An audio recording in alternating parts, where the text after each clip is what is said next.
मैं गीता के 2-1 सूत्र ले लूँ और फिर एक पद लेंगे जब तक 9 बज जाएंगे।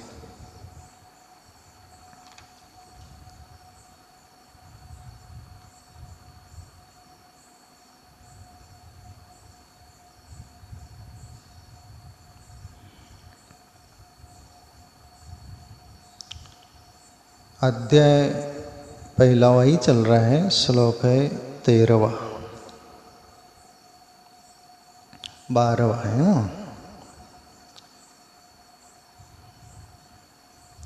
तस्य संजनहेन हर्षं कुरुवृद्ध पितामह सिंह नादं विनद्य उच्च शंकं दद्मो प्रतापवान। कौरवों में वृद्ध बड़े प्रतापी पितामह भीष्म ने उस दुर्योधन के हृदय में हर्ष उत्पन्न करते हुए उच्च स्वर से सिंह की दहाड़ के समान गरज कर शंख बजाया। अभी ये सभी प्रभु श्री कृष्ण दूसरे अध्याय तक चुप है, वहाँ कुछ बोलेंगे नहीं, बीच में आएंगे वो भी शंख बजाएंगे। करना पड़ता है ना, 2 टुकड़ी हो तो उस टुकड़ी वाली कुछ कर रही तो ये टुकड़ी वाली को कुछ करना पड़ता है। नाना टुकरम भूल एक नीति है। अभी दुर्योधन द्रोणाचार्य को तो बोल दिए जो कुछ बोलना था, उनमें हवा भर दी। द्रोणाचार्य बिल्कुल हवा भर के जैसे और ट्यूब में हवा भर के रेडी रहता है, वो ऐसा द्रोणाचार्य को तैयार कर दी। अभी भीष्म पितामह के पीछे पड़े और भीष्म पितामह द्रोणाचार्य सभी दुर्योधन का अन्न खाया था ना। भरी सभा में महाभारत की बात है, द्रौपदी का चीरहरण हो रहा था। अभी भीष्म पितामह सबका दादा था, द्रोणाचार्य गुरु था, बड़े बड़े वरिष्ठ थे। द्रौपदी की भरी सभा में चीरहरण हो रहा है बहू का, वो सब देख रहे हैं।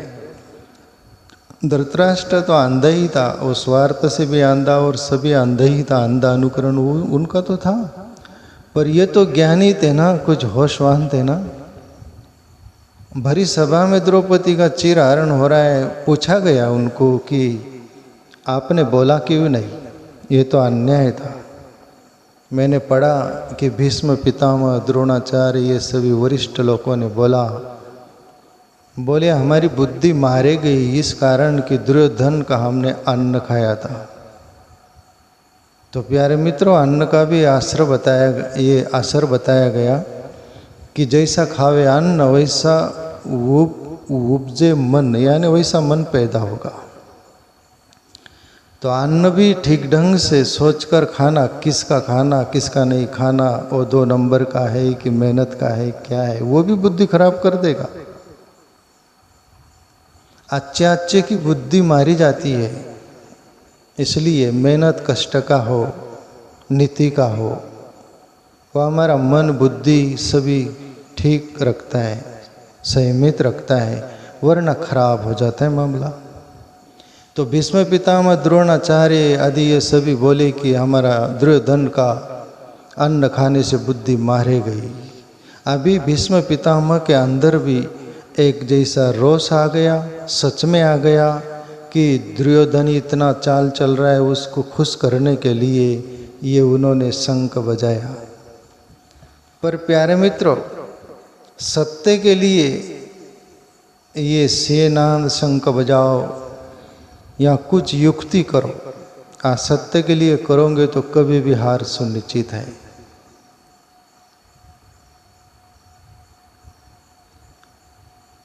इसलिए ये लोग जो थे सभी असत्य के पक्ष में थे।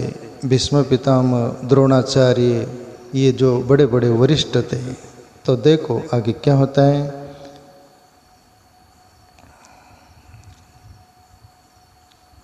तत्शंका च बहरिये च पण्वानक गोमुका सैषा एव अभ्यहन एंत च शब्द तुमुल आभवत। इसके पश्चात शंख और नगारे तथा ढोल मृदुंग और नरसिंगे आदि बाजे एक साथ ही बज उठे। उनका वह शब्द बड़ा भयंकर हुआ। भीष्म पितामह ने जो शंख आदि वो सभी कुछ बजाए तो फिर उनके टुकड़ी में जो भी थे उनके भी सभी कुछ ये नादे बजने लग गए युद्ध की तैयारी के लिए कि हम भी कम नहीं। अभी इधर भी क्या हो रहा है, जैसे कि आगे सूत्र तत्सवते हये युक्ते महति सैंदने स्थितो माधवा पांडवा च एव दिव्यो शंको परदमतु। इसके अंतर सफ़ेद घोड़ों से युक्त उत्तम रथ में बैठे हुए श्री कृष्ण महाराज और अर्जुन ने भी अलौकिक शंख बजाए। अभी उधर वाली टुकड़ी यदि अपना कुछ बता रही तो प्रभु श्री कृष्ण भी वीर कुछ अपना भी वो भी शंख बजाते हैं। अर्जुन आदि ये सभी अपना अपना वो करते हैं, क्योंकि बताना पड़ता है सामने वाले को भी कि तुम तैयार है तो हम भी तैयार हैं। तुम बहुत कुछ चढ़कर वो सभी कुछ हम पर युद्ध करना चाहते हो तो हम भी करना चाहते हैं, हम कम नहीं है। ये नीतिपूर्ण सब हो रहा है।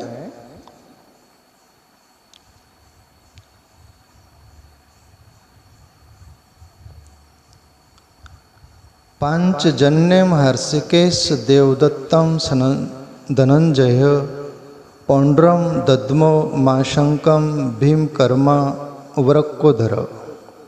श्री कृष्ण महाराज ने पांचजन्य नामक, अर्जुन ने देवदत्त नामक और भयानक कर्म वाले भीमसेन ने पौंड्रक नामक माशंक बजाए।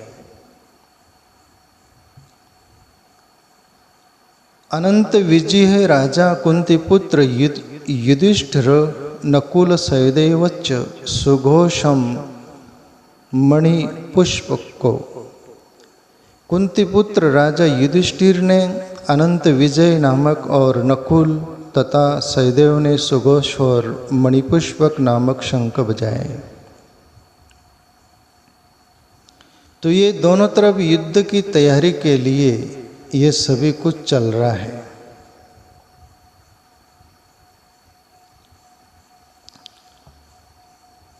ये 2-3 सूत्र लिया, ऐसे लेते रहेंगे।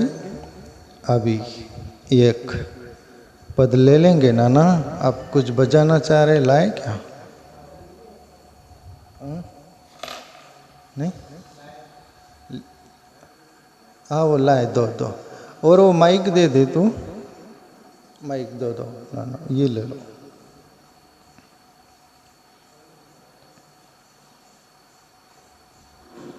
हाँ प्यारे मित्रों, आप लो वो तैयारी करो, तब तक 2 शब्द।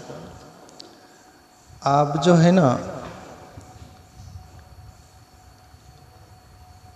ये जो सत्संग शुरू होता है अपना, उसके पहले आप आ जाते हो ना, तो आकर आप शांति से, पंखे वगैरह चलते रहते, नीचे चटाई बिछी रहती है, तो आप शांति से ध्यान करने का जितना भी समय मिले, 2 मिनट 5 मिनट मैं आऊँ तब तक अपना आत्मचिंतन करने का। ये जो सत्संग होता है अपना, वह अपने जीवन को कुछ बोध मिले और हमारा जीवन ईश्वर की ओर अग्रसर हो, हमें आत्मचिंतन की आदत लगे, गोड़ी लगे। और जैसे कोई सत्संग सुनने आते हैं, जैसे दुनिया में जाते हैं तो कुछ प्रकार के लोग होते हैं कि हम सत्संग सुनने जाएंगे तो हमें पुण्य मिलेगा। यदि आप पुण्य के हिसाब से आ रहे हैं तो आपको पुण्य जरूर मिलेगा कि हमारा घर गृहस्थ अच्छा चले, संसार, पैसा, ये वो, धन सुविधा वो भी मिलेगा। भक्ति सकल गुण खानी, भक्ति ऐसी है कि उससे सभी कुछ मिलता है, तुमको जो चाहिए वो। पर ये सभी मांग होते हुए आखिरी जिसको मांग नहीं बोले, प्रार्थना है बोले ईश्वर से, प्रभु आप हमारे अंदर हो और अनंत लोगों ने खोजा है, पाया है, हम भी आपको हमारे अंदर खोज ले, पा ले, ऐसी कृपा करना। हमारा सत्संग का फल यही हो, आखिरी यहाँ कर टिक जाने का। आप पहले प्रारंभ से चलो, छोटी छोटी मांगों से लेकर, पर आखिरी एक जिसको मांग नहीं बोला जाए, मांग ही भिखारी होती है। ईश्वर से मांगो मत, ईश्वर को समर्पित हो जाओ। ईश्वर बिना मांगे ही देता है। दुनिया से तुम मांगो तब देंगी दुनिया, पर ईश्वर बिना मांगे देता है। ईश्वर तुम्हारी मांग की परिभाषा जानता है। तुम्हारा हृदय भरा आए, हृदय भरा है तो आंखों से बहने लगेंगे आंसू, वो समझ जाते हैं। तो ये करना प्यारे मित्रों, जिंदगी में सत्संग से जो शब्द हमें मिले, संतों का अनुभव, जिंदगी का सत्य, वो लेकर हमारा जीवन को गढ़ने का। अभी मैं आज एक आध्यात्मिक भजन ब्रह्मानंद का लेता हूँ। मैं पहले गाता था पर मैं आप बोल रहा हूँ थोड़ा थोड़ा समझने लगा है, जब मेरे को नहीं समझता था। पर गाने की धुन तो थी और रस आता था। अच्छा माल चुनना ही मेरा पहले से ही पसंद रही। उच्च कोटि के भजन पद जो होते हैं ना आध्यात्मिक, वो मैं गाता था पहले। तो वो जुन्ने पुराने ब्रह्मानंद का पद है जो अपने शरीर में है, उसकी बात है। अभी मेरा गायन तो चला गया है बहुत दूर, पर मैं कोशिश करूं तुम्हारे साथ में।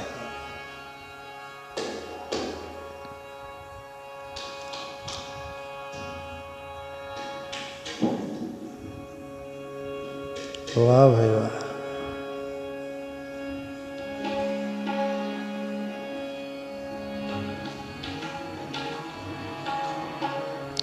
राजस्थानी वो चाल है जैसी, उस अंदाज में गाएंगे।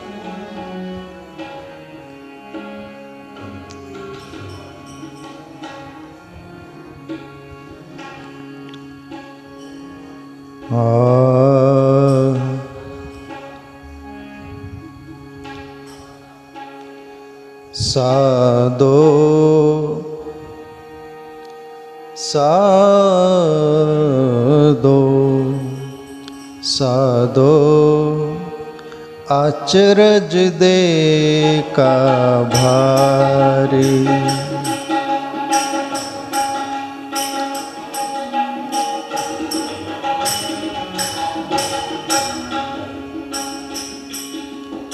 सादो अचरज दे का भारी, सादो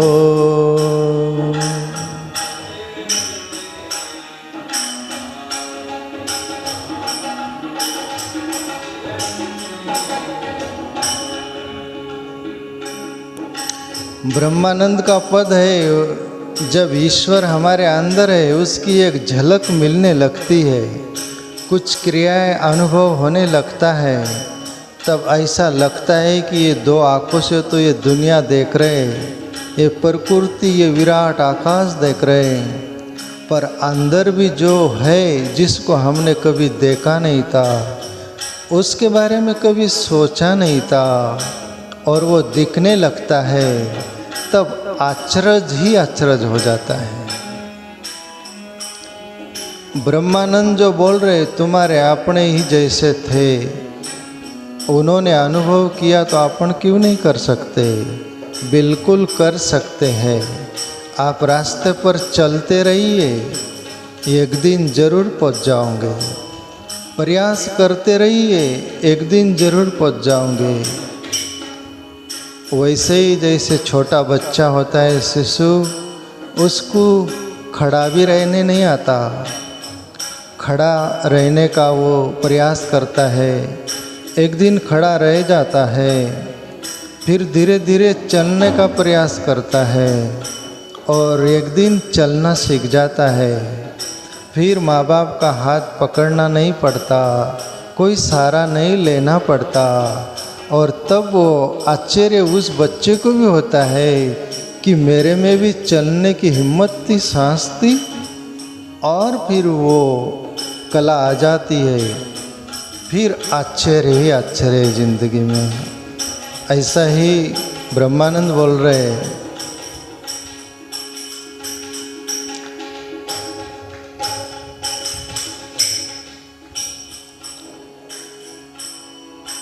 गगन बीच अमृत का कुआ। मैं किधर गया? राजस्थानी और राग चाल है ना।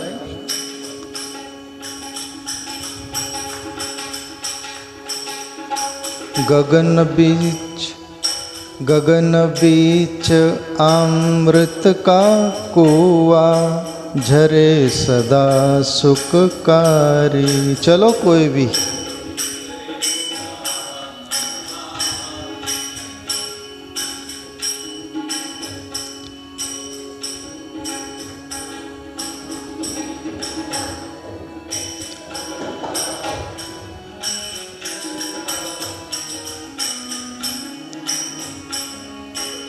ब्रह्मानंद बोले, गगन बीच अमृत का कुआ, झरे सदा सुखकारी। गगन यानी ये अपना सर, अमृत का कुआ है वहाँ। और योगी साधना करता है, ध्यान करता है ना, और फिर अंदर मूलाधार केंद्र में वो कुंडलिनी शक्ति, वो ईश्वरीय शक्ति जागृत होती है और फिर ऊर्ध्वगामी होने लगती है। और सहस्त्रसार में जाकर फिर वो तालू से अमृत टपकता है और वो योगी पीता है और तृप्त होते रहता है वो। जैसे कबीर भी बोले, ऊन मनी चढ़ा गगन रस पीवे, पीवे पीवन हारा। कबीर बोले कि उन्मनी चढ़ता है वो, यानी उल्टा, और फिर गगन से वो तालू से अमृत टपकता है, उसको पीता है, और पीवे पीवन हारा, जो पीने वाला है वो भी थक जाता है। ब्रह्मानंद भी यही बोल रहे हैं। गगन बीच अमृत का कुआ, झरे सदा सुखकारी।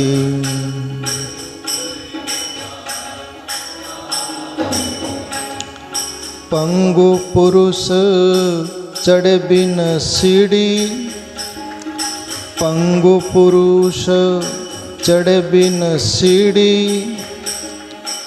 पीवे भर भर झारी, पीवे भर भर झारी। साधो अचरज देखा भारी।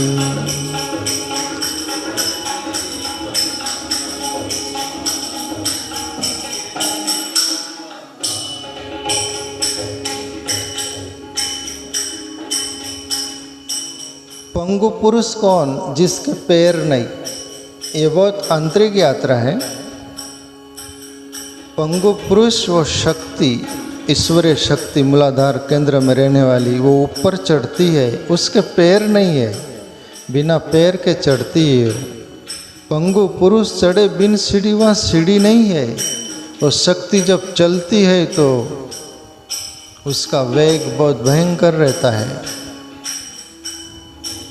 और गगन ऊपर तालू के पास स्थिर हो जाती। वो पंगु पुरुष चढ़े बिन सीढ़ी, पीवे बरबर झारी। जैसे झारी का उदाहरण दे, इतना पीता है, इतना पीता है, तो पीकर वो थक जाता है, पर वो खत्म नहीं होता। ऐसा तुम्हारे अपने अंदर, सबके अंदर है। ये उपलब्ध होगा हमें ध्यान से।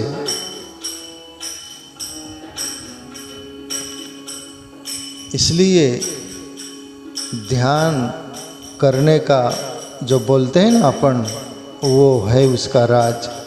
कोई बोलेंगे आंखें बंद करके क्या मिलेगा, आँख बंद करके तो रात भर सोते हैं अपन, पर उससे क्या मिलता है ऐसा बोल रहे हैं क्या आप नहीं बोल रहे, पर मैं बोलूँ, आप बोलोगे।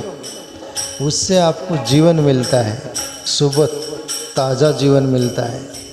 रात भर आंखें बंद करके सोए निर्विचार, नींद में मैं कौन हूँ, मेरा कौन है, क्या है, कोई पता रहता है? मेरा नाम क्या है, मेरा गांव क्या है, मेरा कौन है, क्या है, कोई पता नहीं रहता, शून्य हो जाते हैं।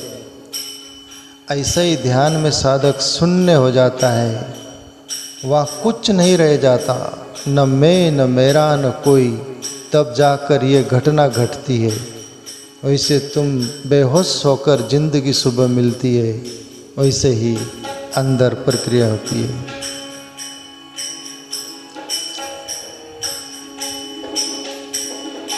बिना बजाए निस दिन बाजे, घंटा शंख नगारे।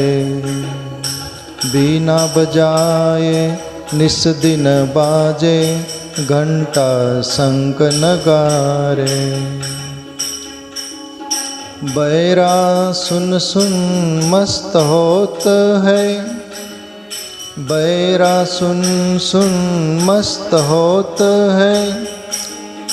तन की खबर बिसारी, तन की खबर बिसारी। अचरज देखा बारी, अचरज देखा भारी।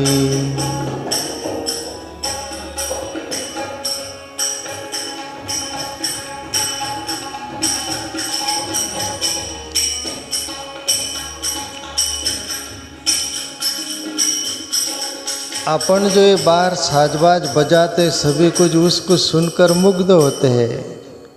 ये साजबाज सभी अपने अंदर से ही निकले हैं।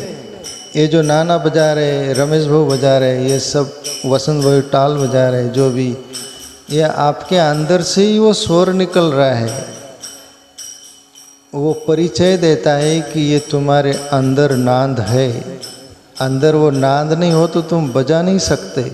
और आप भी जो सुन रहे हैं ना, वो नाद तुम्हारे अंदर भी है। आप भी वो नाद तुम्हारे अंदर नहीं हो तो सुन नहीं सकते। पूरे जो नाद निकले हैं अपने अंदर से ही निकले। जब साधक योगी अनाहत केंद्र, चौथे केंद्र में वो कुंडलिनी शक्ति जाती है तो अनेक प्रकार के नाद निकलते वहाँ से। उसको बहरा सुन सुन मस्त होता है।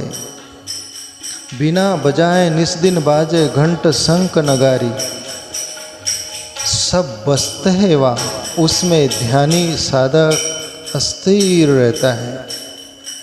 उसको समय का भान नहीं रहता, दुनिया का भान नहीं रहता।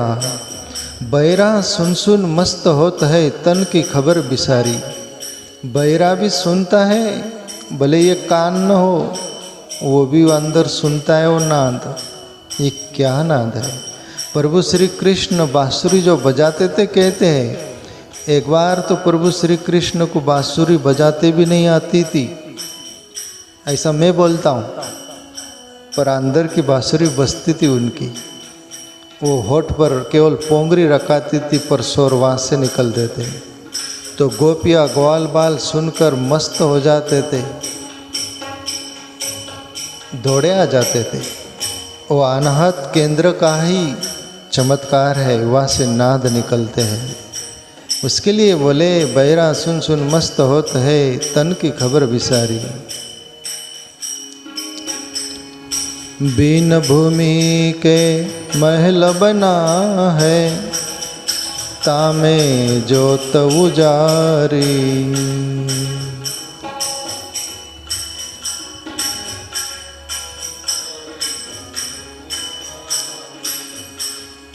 अंधा देख देख सुख पावे, अंधा देख देख सुख पावे। बात बतावे सारी, बात बतावे सारी, साधो अचरज दे का भारी।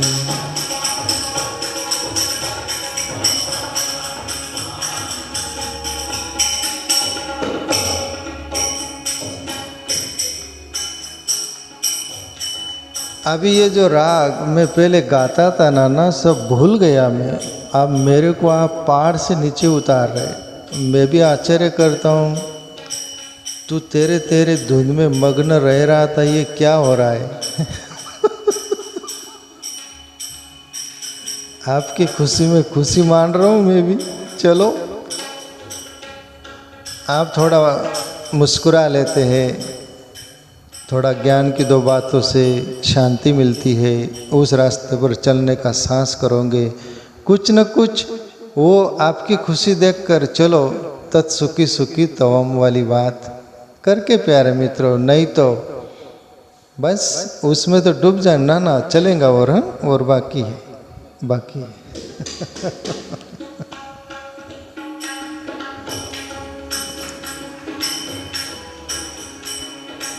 बैरा सुन सुन मस्त होते तन की खबर बिसारी। जब योगी जिसके अंदर वो कुंडलिनी शक्ति जागृत हो जाती ना, आपके बीच भी बैठा रहेगा वो, तो उसका कब वहाँ स्थिर हो जाएगा वो, आप सोचोगे अच्छा भला आदमी क्या हो गया है। अंदर कुछ है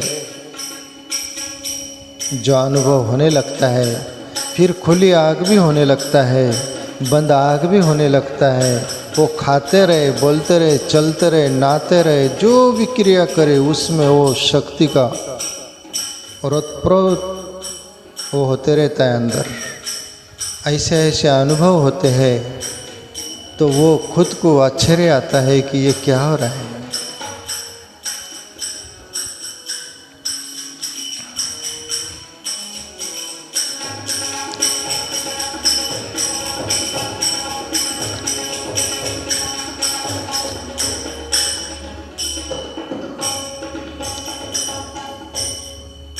जीता मर कर के फिर जीवे, बिन भोजन बलधारी। जीता मर कर के फिर जीवे, बिन भोजन बलधारी। ब्रह्मानंद संत जन बिरला, ब्रह्मानंद संत जन बिरला। समझे बात हमारी, समझे बात हमारी, साधो अचरज दे का भारी।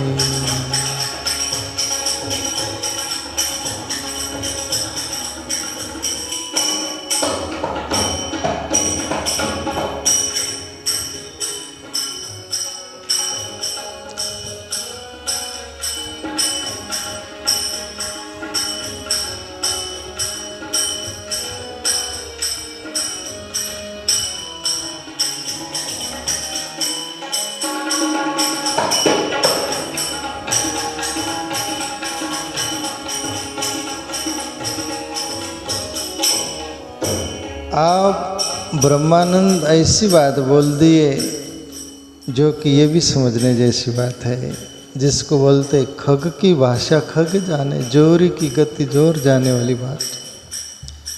अब मैं जो बोल रहा हूँ बोले ब्रह्मानंद बोल रहे, ये साधारण लोगों के पल्ले नहीं पड़ेगा।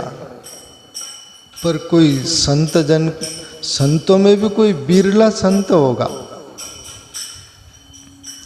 जो इस पथ पर चल रहा होगा, इस राह पर चल रहा होगा, वही मेरी बात समझ पाएगा, दूसरे नहीं समझ पाएंगे।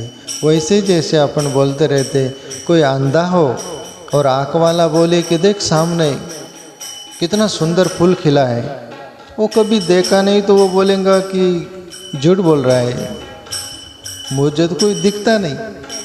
पर जिसको दिख रहा है, ऐसा ही जिसका अनुभव होता है, हो गया है, हो रहा है, उसको पता चलता है। ब्रह्मानंद बोले जीता मर कर के फिर जीवे, बोले इसको पाना है ना, जीते जी मर जाओ।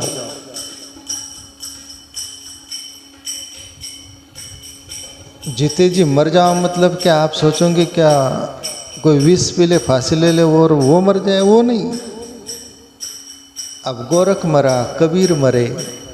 गोरख बोले ना, मरो है जोगी मरो मरण है मिटा, तिस मरणी मरो जिस मरणी मरे गोरख धीटा। मरो बोले, गोरख भी मरा बोले, पर गोरख जैसा मरा वैसा मरो। कबीर भी बोले, कब मरियो कब बेटियो जीवन परमानंद, मरने से सब जग डरा मेरो मन आनंद, कब मरियो कब भेटियो जीवन परमानंद। ये कबीर।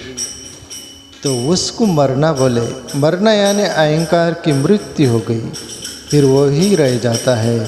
ब्रह्मानंद बोले, जीता मर करके फिर जीवे बिन भोजन बलधारी, ब्रह्मानंद संत जन बिरला समझे बात हमारी। तो ऐसा तुम्हारे अपने अंदर है प्यारे मित्रों, उसको खोजते रहना, ध्यान करते रहना। प्लस ध्यान न कर सक रहे अपन, इतना बहिर्मुख है जीवन, तो नामस्मरण करना। कोई भी नाम हो उस अंदाज में जपना नाम। नाम से एकाग्रता आती है, एकाग्रता अतिरेक आ गई तो ध्यान ऑटोमेटिक लगने लगता है। तो जैसे पक्षी के दो पंख होते हैं, वैसे ही नाम और ध्यान है, दोनों लेना और जीवन में कुछ अनुभव करना ईश्वर का। तो आज के लिए प्यारे मित्रों इतना ही, कीर्तन कर लेंगे। हरे राम राम राम हरे हरे,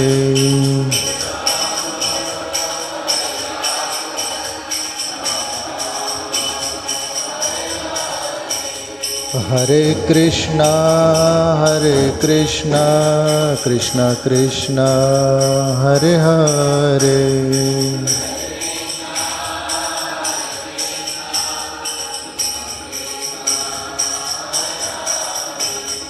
हरे राम राम राम हरे हरे,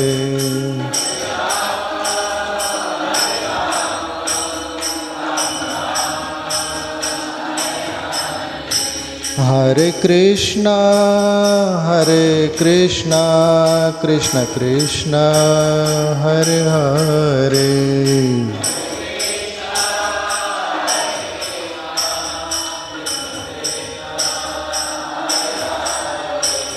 हरे राम राम राम हरे हरे, हरे कृष्णा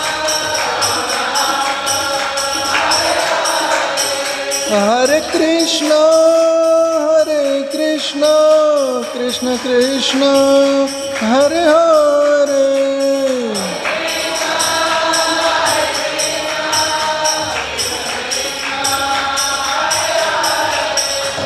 हरे राम राम राम हरे हरे,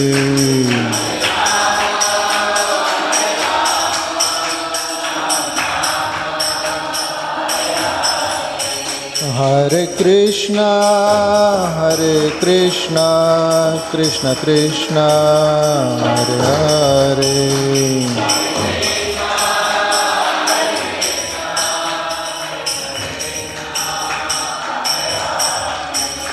हरे राम राम राम हरे हरे,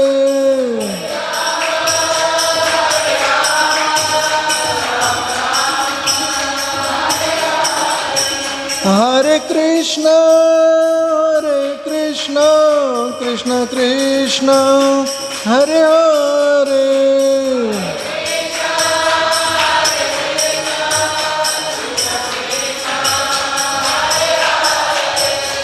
हरे राम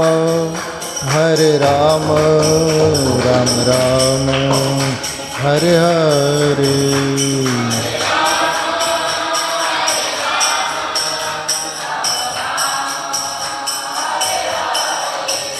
हरे कृष्णा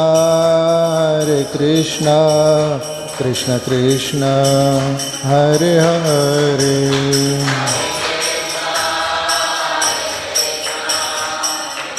कृष्ण हरे हरे।